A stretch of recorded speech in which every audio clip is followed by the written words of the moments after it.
ವ್ಯಾಖ್ಯಾನ ಪ್ರಾರಂಭ. ಗುರುವೇ ಸರ್ವಲೋಕಾನಾಂ ವಿಷಜೇ ಭವರೋಗಿಣಾಂ ನಿಧಯೇ ಸರ್ವವಿದ್ಯಾನಾಂ ಶ್ರೀ ದಕ್ಷಿಣಾಮೂರ್ತಯೇ ನಮಃ. ಸದಾಶಿವಸಮಾರಂಭಾಂ ಶ್ರೀಶಂಕರಾಚಾರ್ಯ ಮಧ್ಯಮಾಂ ಅಸ್ಮದಾಚಾರ್ಯಪರ್ಯಂತಾಂ ವಂದೇ ಗುರುಪರಂಪರಾಂ. ಓಂ ನಮೋ ಭಗವತೆ ವಿರಾಜೇಶ್ವರಾಯ. ಓಂ ಶ್ರೀ ಗಣೇಶಾಯ ನಮಃ. ಓಂ ಶ್ರೀ ಮಹಾಸರಸ್ವತಿ. ವಸುದೇವಸುತಂ ದೇವಂ ಕಂಸಚಾಣೂರಮರ್ದನಂ ದೇವಕೀ ಪರಮಾನಂದಂ ಕೃಷ್ಣಂ ವಂದೇ ಜಗದ್ಗುರುಂ. ಮೂಕಂ ಕರೋತಿ ವಾಚಾಲಂ ಪಂಗುಂ ಲಂಘಯತೆ ಗಿರಿಂ ಯತ್ಕೃಪಾತಮಹಂ ವಂದೇ ಪರಮಾನಂದಮಾಧವಂ. ನಾರಾಯಣಂ ನಮಸ್ಕೃತ್ಯ ನರಂ ಚೈವ ನರೋತ್ತಮಂ ದೇವೀಂ ಸರಸ್ವತೀಂ ವ್ಯಾಸಂ ತತೋ ಜಯಮುದೀರಯೇತ್. 29ನೇ ಶ್ಲೋಕಕ್ಕೆ ಹೋದ ಸಲ ಮಹಾಪುರುಷರ ವ್ಯಾಖ್ಯಾನ ಕೊನೆ ಭಾಗದಲ್ಲಿ ಪರಮಾತ್ಮ ಏನ್ ಹೇಳ್ತಾ ಇದ್ದಾನೆ, ಮುಂದೆ ಮತ್ತೆ ಅರ್ಜುನನ ಪ್ರಶ್ನೆ ಕೇಳಿದಾಗ ಮುಂದೆ ಬಹಳ ವಿಶದವಾಗಿ ಬರುವಂಥದ್ದು ಏನು ಅಂದ್ರೆ, ಯಾವುದು ಸುಲಭ ಭಗವಂತನನ್ನು ತಲುಪಲಿಕ್ಕೆ ಅನ್ನೋ ಒಂದು ಪ್ರಶ್ನೆ ಅರ್ಜುನನೇ ಕೇಳ್ತಾನೆ ಕೊನೆಗೆ. ಅದು ಮುಂದೆ ಬರುತ್ತೆ, ಬಹಳ ವಿಶದವಾಗಿ ಬರುತ್ತೆ. ಭಗವಂತ ಎಲ್ಲವನ್ನೂ ಹೇಳ್ತಾ ಇದ್ದೀಯಲ್ಲ, ಇದು ಅನಾದಿ ಕಾಲದಿಂದ ಬಂದಿರತಕ್ಕಂಥ ಸಂಶಯ ಏನು ಅಂದ್ರೆ, ಗುರುಗಳು ಯಾವಾಗಲೂ ಇದನ್ನು ಯಾವಾಗಲೂ ಮನದಟ್ಟು ಮಾಡ್ತಾ ಇದ್ರು. ಭಗವದ್ಗೀತೆಯಲ್ಲಿ ಕನ್ಫ್ಯೂಷನ್ ಯಾಕಾಗತ್ತೆ, ಯಾಕೆ ನಮಗೆ ಕೆಲವು ಅಲ್ಲಲ್ಲಿ ಬರುತ್ತೆ ಅಂದ್ರೆ, ಭಗವಂತ ಎಲ್ಲವನ್ನೂ ಒಂದಾದ್ಮೇಲೆ ಒಂದು ಅಂತ ಹೇಳ್ತಾ ಇಲ್ಲ. ಈ ಗೀತಾ ವ್ಯಾಖ್ಯಾನದಲ್ಲಿ ಗೀತಾಚಾರ್ಯನ ಉಪದೇಶ ಹೇಗಿದೆ, ಪರಮಾತ್ಮ ಉಪದೇಶ ಅಂದ್ರೆ, ಒಂದನ್ನ ಹೇಳ್ತಾ ಇದ್ದ ಹಾಗೆ ಮತ್ತೊಂದು ವಿಷಯಕ್ಕೆ ಭಗವಂತ ಬಂದ್ಬಿಡ್ತಾನೆ. ಕರ್ಮಯೋಗದ ಬಗ್ಗೆ ಹೇಳ್ತಾ ಇರ್ಬೇಕಾದ್ರೆ ಜ್ಞಾನ ಯೋಗಕ್ಕೆ ಬಂದ್ಬಿಡ್ತಾನೆ. ಅಂದ್ರೆ ಭಗವಂತನ ಈ ವ್ಯಾಖ್ಯಾನದಲ್ಲಿ ಸಾಂಖ್ಯ ಯೋಗ ಅಂತಂದ್ರೆ ಗುರುಗಳು ಹೇಳಿದ ಹಾಗೆ ಷಡ್ದರ್ಶನಗಳಲ್ಲಿ ಭಾರತೀಯ ವೇದಾಂತದಲ್ಲಿ ಒಂದಾದಂತಹ ಸಾಂಖ್ಯ ಯೋಗ ಅಲ್ಲ, ಕಪಿಲ ಮಹಾಮುನಿಗಳಿಂದ ಬಂದಿರತಕ್ಕಂತಹ ದ್ವೈತ ಪರವಾದ ಸಾಂಖ್ಯ ಯೋಗ ಸಾಂಖ್ಯ ದರ್ಶನ ಅಲ್ಲ. ಭಗವಂತ ಹೇಳ್ತಾ ಇರೋ ಸಾಂಖ್ಯ ಅಂದ್ರೆ ಜ್ಞಾನ ಯೋಗ, ಸೇಶ್ವರ ಸಾಂಖ್ಯ ಅಂತ ಗುರುಗಳೊಮ್ಮೆ ಹೇಳಿದ್ರು. ಆ ಸಾಂಖ್ಯ ಯೋಗ ಅಥವಾ ಬುದ್ಧಿ ಯೋಗ ಅಥವಾ ಜ್ಞಾನ ಯೋಗದ ಹಿರಿಮೆ ವಿಚಾರ ಮಾರ್ಗ, ಬಹಳ ಉನ್ನತವಾದಂತಹ ನೇರವಾದ ಮಾರ್ಗ ಅಂದ್ರೆ ವಿಚಾರ ಮಾರ್ಗ. ವಿಚಾರ ಮಾರ್ಗ ಅಂದ್ರೆ ಜ್ಞಾನ ಮಾರ್ಗ, ರಾಜಯೋಗ, ಎಲ್ಲ ಬೇರೆ ಬೇರೆ ಶಬ್ದಗಳಿದೆ. ನಾನು ಯಾರು ಅನ್ನೋ ಒಂದು ಪ್ರಶ್ನೆನೇ ಮೂಲತಃ ಹಿಡ್ಕೊಂಡು ಮನಸ್ಸಿನ ಆಳದಲ್ಲಿ ಅದರ ಬಗ್ಗೆ ಮನನ ಮಂಥನ ಚಿಂತನ ಮಾಡ್ತಾ ಮಹರ್ಷಿಗಳು ಇದನ್ನು ಬಹಳ ಸ್ಪಷ್ಟವಾಗಿ ಹೇಳಿದ್ದಾರೆ. ಬಹಳ ಸುಲಭವಾದ ಮಾರ್ಗ, ಆದ್ರೆ ಅಷ್ಟೇ ಕಠಿಣವಾದ ಮಾರ್ಗ. ಯಾಕೆ ಕಠಿಣ ಅಂದ್ರೆ, ನಾನು ಯಾರು ಅನ್ನೋದು ಎಷ್ಟೋ ಜನಕ್ಕೆ ಒಂದು ಪ್ರಶ್ನೆ. ಭಗವಾನರು ಕೇಳಿದ್ದಾರೆ, ನಾನು ಯಾರು ಅಂತ ನೀವು ಯೋಚನೆ ಮಾಡು ಅಂದ್ರೆ ಹೇಗೆ ಮಾಡೋದು ಗುರುಗಳೇ? ನಾವು ಜಪ ಮಾಡಿದ ಹಾಗೆ ಕೂತ್ಕೊಂಡು ಕಣ್ಣು ಮುಚ್ಕೊಂಡು ನಾನು ಯಾರು ಅಂತ ಮಾಡ್ಬೇಕಾ ಅನ್ನೋ ಭಗವಾನರು ಬಹಳ ಸ್ಪಷ್ಟವಾಗಿ ಹೇಳಿದ್ದಾರೆ. ನಾನು ಯಾರು ಅಂತ ಶಬ್ದವನ್ನೇ ಹಿಡ್ಕೊಂಡು ಜಪ ಮಾಡೋದಲ್ಲಪ್ಪ. ಮನಸ್ಸನ್ನು ಅಲ್ಲಿ ಕೇಂದ್ರೀಕೃತ ಮಾಡಿದಾಗ ಆ ನಾನು ಅಹಂ ಅಂತ ಏನ್ ಬರುತ್ತೆ, ಹುಟ್ಟದಾಗಿಂದ ನಮಗೆ ಭಾವ ಇದೆಯಲ್ಲ, ಅದರ ಮೂಲಕ್ಕೆ ಮನಸ್ಸು ಹೋಗ್ಬೇಕು. ಇದು ನೀವು ಅಭ್ಯಾಸ ಮಾಡಿ ನಿಮಗೆ ಗೊತ್ತಾಗುತ್ತೆ. ಮಹಾತ್ಮರು ದಾರಿ ತೋರಿಸ್ತಾರೆ, ಧ್ಯಾನ ಮಾಡು ಅಂತ ಹೇಳ್ತಾರೆ. ಧ್ಯಾನ ಹೆಂಗ್ ಮಾಡ್ಬೇಕು ಅನ್ನೋದು ನಮ್ಮ ಅನುಭವಕ್ಕೆ ಬಿಟ್ಟ ವಿಷಯ. ಗುರುಗಳು ಹೇಳಿದ ರೀತಿಯಲ್ಲಿ ಹೋಗೋದು ನಮ್ಮ ತಾನಾಗಿ ಗುರುಕೃಪೆಯಿಂದ ಅರ್ಥ ಆಗಬೇಕು, ಅದನ್ನ ಬಾಯ್ಬಿಟ್ಟು ಹೇಳುವಂಥದ್ದಲ್ಲ ಅನ್ನೋ ಒಳಭಾವ. ಹಾಗೆ ಎಷ್ಟೋ ಸಂದರ್ಭದಲ್ಲಿ ಭಗವಂತ ಇಲ್ಲಿ ಏನ್ ಹೇಳ್ತಾ ಇದ್ದಾನೆ, ಒಂದಕ್ಕಿಂತ ಒಂದೊಂದು ಯಾವುದು ಹೆಚ್ಚು ಯಾವುದು ಕಡಿಮೆ, ಕರ್ಮಯೋಗ ಮುಖ್ಯವೋ, ಸಾಂಖ್ಯ ಯೋಗ ಅಂದ್ರೆ ಬುದ್ಧಿಯೋಗ ಮುಖ್ಯವೋ, ಸನ್ಯಾಸ ಯೋಗ ಅಥವಾ ಕರ್ಮ ಸನ್ಯಾಸ ಯೋಗ ಮುಖ್ಯವೋ, ಭಕ್ತಿ ಯೋಗ ಮುಖ್ಯವೋ, ಎಲ್ಲವನ್ನೂ ಹೇಳ್ತಾ ಇದ್ದಾನೆ ಭಗವಂತ. ಇಲ್ಲಿ ಮುಖ್ಯವಾಗಿ ಭಗವಂತ ಈ ಹಿಂದಿನ 2 ಶ್ಲೋಕದಲ್ಲಿ ಮತ್ತೆ ಮುಂದೆ ಬರೋ ಒಂದು ಕೊನೆ ಭಾಗದ ಶ್ಲೋಕದಲ್ಲಿ ಒತ್ತು ಕೊಡ್ತಾ ಇರೋದು ಭಕ್ತಿಯ ಹಿರಿಮೆ. ಬಹಳ ಸುಲಭವಾಗಿ ಅರ್ಥ ಆಗುವಂಥದ್ದು, ಸಾಮಾನ್ಯರಾಗಿರ್ತಕ್ಕಂತಹ ಕಲಿಯುಗದ ನಮ್ಮ ಎಲ್ಲಾ ಅಜ್ಞಾನಿಗಳಿಗೆ, ನಾವೇನ್ ತಿಳಿದವರಲ್ಲ, ಓದ್ದವರಲ್ಲ, ಸಂಸ್ಕೃತ ಗೊತ್ತಿಲ್ಲ, ಯಾವ ವೇದಗಳನ್ನೂ ಓದಿಲ್ಲ, ನಮಗೇನೂ ಗೊತ್ತಿಲ್ಲ ಅನ್ನುವಂಥ ನಮ್ಮಂಥ ಜನಗಳಿಗೆ ಬಹಳ ಸುಲಭ ದಾರಿ ಯಾವುದು ಅಂತಂದ್ರೆ ಭಕ್ತಿ. ಇದನ್ನ ಆಚಾರ್ಯರು ಭಗವದ್ಗೀತಾ ಭಾಷ್ಯದ ಪ್ರಾರಂಭದಲ್ಲಿ ಹೇಳ್ಬಿಟ್ಟು, ಭಕ್ತಿ ಬೇರೆ ಅಲ್ಲ, ಜ್ಞಾನ ಬೇರೆ ಅಲ್ಲ ಅಂತ. ಕೊನೆಯ ಹಂತದಲ್ಲಿ ಎರಡೂ ಒಂದೇ ಅಂತ. ಭಕ್ತಿ ಅಂದ್ರೆ ಅರ್ಥ ಏನು ಅಂತಂದ್ರೆ, ಇದು ವಿಚಾರ ಮಾರ್ಗಕ್ಕಿಂತ ಯಾಕೆ ಸುಲಭ ಅಂತಂದ್ರೆ, ಇಲ್ಲಿ ನಾನು ಯಾರು ಅಂತ ಚಿಂತನೆ ಮಾಡೋ ಬದಲು ಭಗವಂತ ಎಲ್ಲವೂ ನೀನೇ ಎಲ್ಲವೂ ಒಂದು ಚಿಂತನೆ, ಅದು ಬಹಳ ಸುಲಭ. ಯಾಕಂದ್ರೆ ನಮಗೊಂದು ಭಗವಂತನ ಕಲ್ಪನೆ ಇದೆ, ನಮಗೊಂದು ಇಷ್ಟ ದೇವತಾ ಆರಾಧ್ಯ ರೂಪದಲ್ಲಿ ಆತನ ಒಂದು ಮೂರ್ತಿಯೋ ಪೂಜೆ ಆಕಾರವೋ ಹೆಸರು ನಾಮವೋ ನಾಮರೂಪ ಸಹಿತವಾದ ಭಗವಂತನನ್ನ ಸಗುಣಾಕಾರದ ಪೂಜೆ, ಸಗುಣಾಕಾರ ಧ್ಯಾನ ಅಂತ ಹೇಳಿ. ಸಗುಣಾಕಾರ ಧ್ಯಾನ ನಮಗೆ ಸುಲಭ ಅನ್ನೋ ದೃಷ್ಟಿಯಿಂದ ಭಗವಂತ ಮುಂದೆ ಹೇಳ್ತಾನೆ. ನಿರಾಕಾರ ತತ್ವ ಅರ್ಥ ಆಗೋದು ಕಷ್ಟಪ್ಪ ಅರ್ಜುನ. ನಿರಾಕಾರ ಧ್ಯಾನ ಎಲ್ಲರಿಗೂ ಸಾಧ್ಯ ಇಲ್ಲ, ಅದು ಮಾಡಬಾರದು ಅಂತಲ್ಲ, ಅದು ಎಲ್ಲರಿಗೂ ಸಾಧ್ಯ ಆಗ್ಲಿಕ್ಕಿಲ್ಲ. ಅವರವರ ಸಂಸ್ಕಾರದಲ್ಲಿ, ಅವರವರ ಹಿಂದಿನ ಜನ್ಮದ ಸಂಸ್ಕಾರ ಈ ಜನ್ಮದಲ್ಲಿ ಏನಿದೆಯೋ, ಅವರ ಸಾಧನೆ ಹಿಂದೆ ಯಾವ ರೀತಿ ಇತ್ತೋ ಆ ಪ್ರಕಾರ ಈ ಜನ್ಮದಲ್ಲಿ ಆ ಮನಸ್ಸು ಸಾಧನೆಗೆ ತೊಡಗುತ್ತೆ. ಆದ್ರಿಂದ ಎಲ್ಲರಿಗೂ ನಿರಾಕಾರ ತತ್ವ, ನಿರಾಕಾರ, ನಿರ್ಗುಣ, ನಿರ್ವಿಶೇಷ, ಅಚಿಂತ್ಯ, ಅಗ್ರಾಹ್ಯನಾಗಿರ್ತಕ್ಕಂತಹ ತತ್ವವನ್ನ ಕುರಿತು ಚಿಂತನೆ ಮಾಡ್ಲಿಕ್ಕೆ ಆಗದೆ ಇದ್ದಾಗ ಸಾಕಾರವಾಗಿ ಸಗುಣಾಕಾರದಲ್ಲಿ ಭಗವಂತನ ಧ್ಯಾನ, ಭಗವಂತನ ಪೂಜೆ ಮಾಡೋದು ಬಹಳ ಮುಖ್ಯ. ಆದ್ರಿಂದಲೇ ಭಗವಂತ ಹಿಂದಿನ ಹೋದ 29ನೇ ಶ್ಲೋಕಕ್ಕೆ ನಿಂತಾಗ ಏನ್ ಹೇಳಿದ ಭಗವಂತ ಅಂದ್ರೆ, ಏ ಭಜಂತಿತು ಮಾಂ ಭಕ್ತ್ಯ ಮಯಿತೇ ತೇಷು ಚಾಪ್ಯಹಂ. ಯಾರು ನನ್ನನ್ನು ಅನನ್ಯವಾಗಿ ಭಕ್ತಿಯಿಂದ ಪ್ರಾರ್ಥನೆ ಮಾಡ್ತಾ ಇದ್ದಾರೋ ಅವರು ನನ್ನಲ್ಲೇ ಇದ್ದಾರಪ್ಪ, ನಾನು ಅವರಲ್ಲಿ ಇದ್ದೇನೆ ಅಂತ ಭಗವಂತ ಬಹಳ ಸೂಚ್ಯವಾಗಿ ಸರಳವಾಗಿ ಹೇಳ್ಬಿಟ್ಟಿದ್ದಾನೆ. ಭಕ್ತರಲ್ಲೇ ಭಗವಂತ ಅಲ್ಲೇ ಅಡಕವಾಗಿದ್ದೇನೆ, ಅವರು ನನ್ನಲ್ಲೇ ಇದ್ದಾರೆ, ನಾನು ಅವರಲ್ಲೇ ಇದ್ದೇನೆ ಅಂದ್ರೆ ಅರ್ಥ ಏನು? ಇದು ಹೋದ್ಸಲ ಭಗವಂತ ಎಲ್ಲರಲ್ಲೂ ಇದ್ದಾನೆ, ಹೌದು. ಎಲ್ಲ ಜೀವ ಪ್ರಪಂಚದ ಪ್ರಾಣಿ ಮಾತ್ರದಲ್ಲಿ ಹಾಸುಹೊಕ್ಕಾಗಿದ್ದಾನೆ, ಅವ್ರ ಹೃದಯದಲ್ಲೇ ಇದ್ದಾನೆ, ಹೌದು.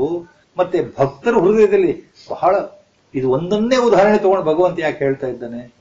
ಎಲ್ಲಿ ನನ್ನ ಪ್ರಾರ್ಥನೆ ಮಾಡ್ತಾ ಇದ್ದಾರೋ, ಅನನ್ಯವಾಗಿ ನನ್ನನ್ನು ಆರಾಧನೆ ಮಾಡ್ತಾ ಇದ್ದಾರೋ, ನಿಷ್ಕಳಂಕವಾದ ಮನಸ್ಸಿಂದ ನನ್ನ ಪೂಜೆ ಮಾಡ್ತಾರೋ, ನಾನೇ ಸರ್ವಸ್ವ ಅಂತ ತಿಳ್ಕೊಂಡಿದ್ದಾರಲ್ಲ, ನನಗೆ ಯಾರು ಸಂಪೂರ್ಣವಾಗಿ ಶರಣಾಗತರಾಗಿದ್ದಾರೋ ಅಂಥವರು ನನ್ನಲ್ಲೇ ಇದ್ದಾರೆ ಅಂತ ಯಾಕೆ ಹೇಳ್ತಾ ಇದ್ದಾನೆ ಭಗವಂತ? ಹಾಗಾದ್ರೆ ಬೇರೆಯವರಲ್ಲಿ ಇಲ್ವಾ ಅನ್ನೋ ಪ್ರಶ್ನೆಗೆ, ಎಲ್ಲ ಕಡೆ ಭಗವಂತ ಇದ್ದಾನೆ, ಹೌದು. ಆದ್ರೆ ಭಕ್ತರ ಹೃದಯದಲ್ಲಿ ವಿಶೇಷವಾಗಿ ಆತನ ಸಾನ್ನಿಧ್ಯ ಪ್ರಕಟವಾಗುತ್ತೆ, ಆತನ ಅನುಗ್ರಹ ಅಲ್ಲಿ ಗೋಚರ ಆಗತ್ತೆ, ಅದು ಇತರೆಯವರ ಅನುಭವಕ್ಕೂ ಬರುತ್ತೆ. ಯಾರು ನಿಜವಾದ ಭಕ್ತರೋ ಅವನಲ್ಲಿ ಗರ್ವ ಇರೋದಿಲ್ಲ ಅಂತ ಆಚಾರ್ಯರು ಹೇಳ್ತಾ ಇದ್ದಾರೆ. ಭಗವತ್ಪಾದರು ಏನ್ ಹೇಳ್ತಾರೆ ಇದಕ್ಕೆ? ನಿಜವಾದ ಭಕ್ತನಿಗೆ ಅಹಂಕಾರ ಇರೋದಿಲ್ಲ. The real devotee is beyond the pride, he is beyond the ego. So when the ego or the pride is totally annihilated, he is a real devotee. He is not bothered for anything in life. It's calm. ಮನಸ್ಸು ಸದಾ ಕಾಲ ಪ್ರಶಾಂತವಾಗಿ ಆಳವಾದ ಸಮುದ್ರದ ತರ ಗಂಭೀರವಾಗಿರುತ್ತೆ, ಚಲಿಸೋದಿಲ್ಲ. ಅಂತಹ ಭಕ್ತ, ಆ ಪರಮ ಭಕ್ತ, ಪರಾಭಕ್ತಿಯಲ್ಲಿ ಭಗವಂತನನ್ನೇ ಸರ್ವಸ್ವ ಅಂತ ತಿಳ್ಕೊಂಡಿದ್ದವನು, ಅಂಥವನ ಹೃದಯದಲ್ಲಿ ಭಗವಂತ ಸದಾ ಕಾಲ ವಿಶೇಷವಾಗಿ ಪ್ರಕಟ ಆಗ್ತಾ ಇರ್ತಾನೆ. ಆತನ ಸಾನ್ನಿಧ್ಯವೇ ಭಗವಂತನ ಸಾನ್ನಿಧ್ಯ. ಮಹಾತ್ಮರು ಅದಕ್ಕೆ ತುಂಬಾ ಹಿಂದೆ ಒಂದು ಮಾತು ಹೇಳ್ತಾರೆ, ಯಾರು ನಿಜವಾದ ಭಕ್ತರೋ ಭಗವಂತನಿಗಿಂತ ಅವರು ಶ್ರೇಷ್ಠರು ಅಂತ. ನಿಜವಾದ ಭಕ್ತರ ಪೂಜೆಯನ್ನು ನಾವು ಮಾಡಬೇಕು, ಭಕ್ತರಿಗೆ ನಾವು ಗೌರವ ಕೊಡಬೇಕು, ಭಕ್ತರಿಗೆ ನಾವು ನಮಸ್ಕಾರ ಮಾಡಬೇಕು. ಅದು ಮಾಡಿದರೆ ಭಗವಂತ ನಮಗೆ ಒಲಿತಾನೆ. ಯಾಕೆಂದ್ರೆ ಭಕ್ತರ ಭಕ್ತ ಭಗವಂತ ಅಂತ, ಭಕ್ತ ಪರಾಧೀನ ಭಗವಂತ ಅಂತ, ಇವೆಲ್ಲ ವೇದಾಂತದಲ್ಲಿ ಬಹಳ ಸ್ಪಷ್ಟವಾಗಿ ಬಂದಿರತಕ್ಕಂಥ ಸಂದೇಶ. ಭಕ್ತರಿದ್ದಲೇ ಭಗವಂತ ಅಂತಂದ್ರೆ ಭಕ್ತನ ಆ ಪಾಶ ಇದೆಯಲ್ಲ, ಭಕ್ತಿ ಅನ್ನೋ ಪಾಶ ಭಗವಂತನ ಕಟ್ಟಾಕ್ಬಿಡುತ್ತೆ ಅನ್ನೋ ಅರ್ಥ. ಬೇರೆ ಯಾವುದರಿಂದನೂ ಭಗವಂತನನ್ನ ಹಿಡಿದಿಟ್ಕೊಳಕ್ ಆಗೋದಿಲ್ಲ ನಮಗೆ. ನಮ್ಮ ಭಕ್ತಿಯಿಂದ ಭಗವಂತ ಅಂತ ನಾನು ನಿಜವಾದ ಒಳಮನಸ್ಸಿನಲ್ಲಿ, ನಿಷ್ಕಳಂಕ ಮನಸ್ಸಿನಲ್ಲಿ, ನೀನೇ ಸರ್ವಸ್ವ, ಎಲ್ಲವೂ ನೀನೇಪ್ಪ, ನಾನೇನೂ ಅಲ್ಲ, ಮಾಡ್ತಾ ಇರೋದು ನೀನೇ, ಮಾಡಿಸ್ತಾ ಇರೋದು ನೀನೇ, ಕೊಡ್ತಾ ಇರೋದು ನೀನೇ, ಕೊಡದೇ ಇರೋದು ನೀನೇ, ನನಗೆ ಬರೋ ಸಂಕಷ್ಟ ಆಗ್ಲಿ ಸುಖ ದುಃಖ ಎಲ್ಲಕ್ಕೂ ನೀನೇ ಪರಮಾತ್ಮ ಅಂತ ಪೂರ ಮುಳುಗೋದಿದೆಯಲ್ಲ, ಅದು ಅನನ್ಯ ಭಕ್ತಿ. ಅನನ್ಯ ಭಕ್ತಿ ಅಂದ್ರೆ ಗುರುಗಳು ಹೇಳ್ತಾ ಇದ್ರು ಬಹಳ ಮುಖ್ಯವಾದ ವಿಷಯ, ಇದು ಸಾಮಾನ್ಯ ಭಕ್ತಿ ಅಲ್ಲ. ಭಗವಂತನ ಇರುವಿಕೆಯಲ್ಲಿ ವಿಶ್ವಾಸ, ನಂಬಿಕೆ, ನಿಷ್ಠೆ, ಜಗತ್ತಿಗಾತ ಒಂದೇ ವಸ್ತು, ಅದು ಒಂದೇ ಸತ್ಯ, ಪರತತ್ವ, ಪರಮಾತ್ಮ, ಯಾವ ಹೆಸರಿಂದ ಕರೆದ್ರು ಅಷ್ಟೇ ಪರಬ್ರಹ್ಮ ವಸ್ತು. ಈ ಶರೀರ, ಈ ಮನಸ್ಸು ಇಂದಲ್ಲ ನಾಳೆ ಬಿದ್ದು ಹೋಗುವಂತಹದ್ದು ಅಂತ ಸಂಪೂರ್ಣ ಶರಣಾಗತಿ. ನೀನು ಆಡಿಸ್ದಾಗೆ, ನೀನು ಮಾಡಿಸ್ದಾಗೆ ಇರ್ತೇನೆ ಭಗವಂತ ಅನ್ನೋದು ಸಾಮಾನ್ಯರಲ್ಲಿ, ನಾವು ಸಾಮಾನ್ಯರಿಗೆ, ನಮ್ಮಂಥವ್ರಿಗೆ ಬಹಳ ಸುಲಭವಾಗಿ ಅರ್ಥ ಆಗೋ ವಿಷಯ. ಹಿರಿಮೆ ಯಾಕೆ ಹೊಗಳ್ತಾ ಇದ್ದೇನೆ ಭಗವಂತ ಇಲ್ಲಿ ಅಂದ್ರೆ, ಭಕ್ತರಾಗೋದು ಸುಲಭ ಅಂತ ಭಗವಂತ ಹೇಳ್ತಾನೆ, ಆದ್ರೆ ಅದು ಕಷ್ಟವೇ. ಭಗವಂತನನ್ನು ಪೂಜೆ ಮಾಡಬೇಕು, ಭಗವಂತನ ನಮಸ್ಕಾರ ಮಾಡಬೇಕು ಅಂತ ಮನಸ್ಸಿಗೆ ಬರೋದು ಬಹಳ ಕಷ್ಟ ಇದೆ. ಎಲ್ಲರಿಗೂ ಬರ್ಲಿಕ್ಕಿಲ್ಲ. ನಮ್ಮ ಪೂರ್ವ ಜನ್ಮದ ಪುಣ್ಯ, ಗುರುಗಳ ಕೃಪೆಯಿಂದ ಬರುವಂತದ್ದು. Bhagavan Ramana Maharshi has made a very direct, simple statement to a question. The moment you start thinking about the God, that means His grace is already flowing in you. He is already there in your mind, sitting and directing you. You need not bother. ಇದೇ ಮಾತನ್ನ ಹೋದ್ಸಲ ಯಾವಾಗಲೂ ಮತ್ತೆ ಮತ್ತೆ ನೆನಪಿಗೆ ಬರೋದು, ಗುರುಗಳು ಹೇಳಿದಾಗೆ ಅದು ಯಾವಾಗಲೂ ಮನಸ್ಸಲ್ಲಿರೋದು. ಯೋಗಿ ರಾಮ್ ಸೂರತ್ ಕುಮಾರ್ ತಿರುವಣ್ಣಾಮಲೆ ಇದೇ ಮಾತನ್ನ ಅವರು ಇನ್ನೂ ಸುಲಭವಾಗಿ ಹೇಳಿದ್ರು. Once you surrender to your guru means he will take care. ನಾವು ಮಾಡಬೇಕಾಗಿದೆ ಇಷ್ಟೇ, ಗುರುವಿನಲ್ಲಿ ಪರಮಾತ್ಮ ಇದ್ದಾನೆ, ಪರಮಾತ್ಮನಲ್ಲಿ ಗುರು ಇದ್ದಾನೆ. ಗುರು ಮತ್ತು ಪರಮಾತ್ಮ ಎರಡು ಬೇರೆ ಅಲ್ಲ. ಗುರು ಅಂಡ್ ಪರಮಾತ್ಮ, Guru and God are one and the same. Let us not confuse to the physical body of the Guru as God. No, it is made up of 5 elements. Body, the Sharira has to go one day, but what is inside the Guru is the Guru Tattva. So, in that sense, no difference between Guru and God. ಇದು ನಮಗೆ ಮನಸ್ಸಿಗೆ ಬಂದ್ರೆ ಆ ಗುರು ಕೃಪೆ ತಾನಾಗಿ ಇಳಿ. ಸದಾ ಕಾಲ ಗುರುವನ್ನು ನೆನೆಸ್ಕೊಳ್ತಾ ಕೂತ್ಕೊಳ್ಳೋದು ಅದು ಭಕ್ತಿಯ ಪರಾಕಾಷ್ಠೆ. ಮನಸ್ಸಿಗೆ once we know correctly that there is no difference between guru and God, the grace will dawn into our mind and the body are into our heart automatically at a appropriate time. Then things get clarified, you get eliminated. Great jnana are the wisdom of Upanishads. That is what the Upanishad says. You will be eliminated by the jnana once you know that there is no difference between God and Guru. ಗುರು ಬೇರೆ ಅಲ್ಲ, ಪರಮಾತ್ಮ ಬೇರೆ ಅಲ್ಲ, ಗುರು ವಚನವೇ ಪರಮಾತ್ಮನ ವಚನ. ಇವೆಲ್ಲ ವಿಷಯಗಳು ಮನಸ್ಸಲ್ಲಿ ಇದ್ರೆ ಈ ಶ್ಲೋಕಗಳು ಯಾಕೆ ಭಗವಂತ ಹೇಳ್ತಾ ಇದ್ದಾನೆ. ಏ ಭಜಂತಿ ತು ಮಾಂ ಭಕ್ತ್ಯ ಮೈತೆ ತೇಷು ಚಾಪ್ಯಹಂ ಚ ಅಪಿ ಅಹಂ and I am in them. A real devotee is nothing but me only. 9th chapter, there are lot of landmark shlokas here, as Gurudev used to say, about importance of. Next shloka also explains the same thing. Whatever may be my condition in life, today, as on today, let us not bother about the past, because we have a habit of living in the past all the time. ಎಲ್ಲ ವೇದಾಂತದಲ್ಲಿ ಎಲ್ಲಾ ಮಹಾತ್ಮರು ಈ ಮಾತನ್ನು ಹೇಳಿದ್ದಾರೆ. ಏನ್ ಹೇಳಿದ್ದಾರೆ? ನಾವು ಯಾವಾಗಲೂ ಹಿಂದಿಂದ ಯೋಚನೆ ಮಾಡ್ತಾ ಇರ್ತೇವೆ, ನಡೆದು ಹೋಗಿದ್ರ ಬಗ್ಗೆ ಯೋಚನೆ. ಅದು ಹೀಗಾಗ್ಬೇಕಾಗಿತ್ತು, ಇದು ಹೀಗಾಯಿತು, ಅಲ್ಲಿ ಹಾಗಾಯಿತು, ನಾನು ಇದು ಮಾಡ್ಬೇಕಾಗಿತ್ತು, ಅದಾಗ್ಬೇಕಾಗಿತ್ತು, ಆಗ್ಲಿಲ್ಲ. ಎಲ್ಲೋ 1 ವರ್ಷ 5 ವರ್ಷ 10 ವರ್ಷ ಹಿಂದೆ ಆಗಿರೋದೆಲ್ಲ ಯೋಚನೆ ಮಾಡ್ತಾ ಒದ್ದಾಡುದು. ಅಯ್ಯೋ ಹಿಂಗಾಗೋಯ್ತು, ಅಯ್ಯೋ ಹಂಗಾಗೋಯ್ತು. So we start worrying, only thinking, rethinking, recollecting, recalling.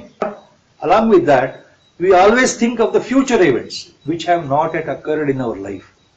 ನಾಳೆ ಏನಾಗುತ್ತೋ ಏನೋ, ಹಿಂದಾಗಿತ್ತು ಹಿಂಗಾಯ್ತಲ್ಲ ಅನ್ನೋ ಚಿಂತೆಗಿಂತ ನಾಳೆ ಏನಾಗುತ್ತೋ ಏನೋ ಅನ್ನೋ ಹೆದರಿಕೆ ಇದೆಯಲ್ಲ, ಅದು ನಮ್ಮನ್ನ ಸಂಸಾರಕ್ಕೆ ಕಟ್ಟಾಕುವಂತ ದೊಡ್ಡ ಬಂಧನ.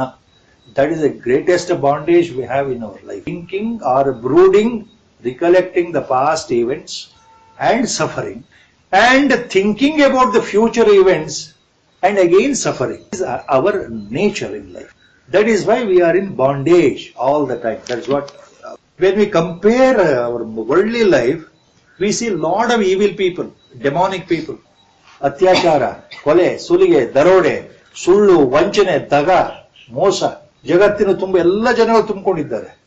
ನನ್ನ ಬಗ್ಗೆ ನಾನು ಯೋಚನೆ ಮಾಡಿದ್ರೆ ಹಿಂದೆ ನಾನು ಹಾಗೆ ಎಷ್ಟೋ ತಪ್ಪುಗಳು ಮಾಡಿದ್ದೇನೆಲ್ಲ ಅದು ಬರುತ್ತೆ. ನಾನು ಹಂಗ್ ಮಾಡಿದ್ದೀನಿ, ಇವರಿಗೆ ವಂಚನೆ ಮಾಡಿದ್ದೀನಿ, ಇವರಿಗೆ ತೊಂದರೆ ಕೊಟ್ಟಿದ್ದೀನಿ, ಬೇರೆಯವರು ಅದೇ ತರ ಮಾಡ್ತಾ ಇದ್ದಾರಲ್ಲ. ಸೊ ಮನಸ್ಸಿಗೆ ಎಲ್ಲೋ ಒಂದು ಪಾಪ ಪ್ರಜ್ಞೆ, ಅಯ್ಯೋ ನಾನು ಒಳ್ಳೆ ಕೆಲಸ ಮಾಡ್ಲಿಲ್ಲ, ನಾನು ಬರೀ ಕೆಟ್ಟ ಕೆಲಸ ಮಾಡಿದ್ದೀನಿ, ಇದು ಅನಿಸಿದ್ರೆ ಪುಣ್ಯ, ಬಟ್ ಎಲ್ಲರಿಗೂ ಅನ್ಸಲ್ಲ. Lord now says, next important point, very important point, we read the 2-line commentary on this and we go to the next shloka. It is not like that. Gurudev has mentioned about this. Duracharo bhajate mam ananya bhak sadhureva samantavyah samyak vyavasito hi saha. Sadhureva samantavyah sa sadhu eva iti mantavyah. Lord is giving upadesha here. Injunction, adesha. ಭಗವಂತ ಏನು ಆದೇಶ ಕೊಡ್ತಾ ಇದ್ದಾನೆ? ಸಾಧು ಏವ ಇತಿ ಮಂತವ್ಯ. ಆ ವ್ಯಕ್ತಿ ಒಳ್ಳೆಯವನು. Sadhu means, sadhu here means a righteous person, a person should be respected and honoured. That is how you should think Arjuna. You should treat him as a noble man or a noble person or a religious person or righteous person or a spiritual person. All these things come under the word sadhu. ನೋಡಪ್ಪ ಅರ್ಜುನ, ಈ ವ್ಯಕ್ತಿನ ನೀನು ಸಾಧು ಅಂತ ತಿಳ್ಕೊಳ್ಳೇಬೇಕು. ಇದು is not simply telling, is a sort of order is there, ordering. ನೀನು ತಿಳ್ಕೊಳ್ಳೇಬೇಕು. ಸಾಧು ಆ ವ್ಯಕ್ತಿ ಒಳ್ಳೆಯವನು, ಸಾಧು ಪ್ರಾಣಿ, ಸಾಧು ಮನುಷ್ಯ, ಒಳ್ಳೆ ಮನುಷ್ಯ ಅಂತ ನೀನು ತಿಳ್ಕೊಳ್ತಕ್ಕದ್ದು ಮಂತವ್ಯ, passive sentence. See, there is a force in he is not saying for the saying sake. So that he is making the point very clear. Look Arjuna, you must think. ಯಾರ ಬಗ್ಗೆ ಹೇಳ್ತಾ ಇದ್ದೇನೆ ಭಗವಂತ? ಈತ ಒಳ್ಳೆ ವ್ಯಕ್ತಿ, ಸಜ್ಜನ ವ್ಯಕ್ತಿ ಅಂತ ತಿಳ್ಕೊಳಪ್ಪ ಅಂತ ಯಾರ ಬಗ್ಗೆ ಹೇಳ್ತಾ ಇದ್ದಾನೆ? ಮೊದಲನೇ ಚರಣ ಇದೆಯಲ್ಲ, ದುರಾಚಾರ ಭಜತೆ ಮಾಂ ಅನನ್ಯ ಭಾಕ್.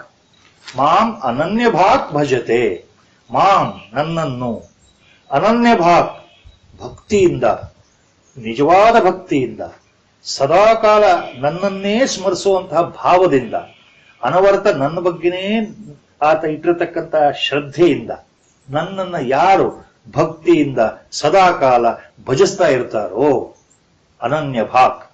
ಅನನ್ಯ ಭಾಕ್ ಅಂದ್ರೆ the one who reverentially remembers me with a heart, open heart, devotes himself to me, pouring out his heart, and then with a repentance, ಪಶ್ಚಾತ್ತಾಪ ಭಾವದಿಂದ ನಾನು ಎಷ್ಟೆಲ್ಲ ತಪ್ಪು ಮಾಡಿಬಿಟ್ಟೆ ಭಗವಂತ ಜೀವನದಲ್ಲಿ ಅಂತ ಆತನಿಗೆ ಅನಿಸ್ದಾಗ, ಭಗವಂತ ನಾನು ಇನ್ನ ಅಂತ ತಪ್ಪು ಮಾಡಲ್ಲ ಅನ್ನೋ ಭಾವ ಬಂದಾಗ, ಭಗವಂತ ನೀನೇ ನನ್ನ ಕಾಪಾಡಬೇಕು, ನಾನು ತುಂಬಾ ಅನ್ಯಾಯವಾದ ಕೆಲಸ ಮಾಡಿಬಿಟ್ಟೆ ಜಗತ್ನಲ್ಲಿ ಇಷ್ಟು ವರ್ಷ ಜೀವನದಲ್ಲಿ ಅಂತ ಭಾವ ಬಂದಾಗ, ಅದು ಹೇಗೆ ಬರುತ್ತೆ, ಯಾವಾಗ ಬರುತ್ತೆ ಹೇಳಲಿಕ್ಕೆ ಬರಲ್ಲ.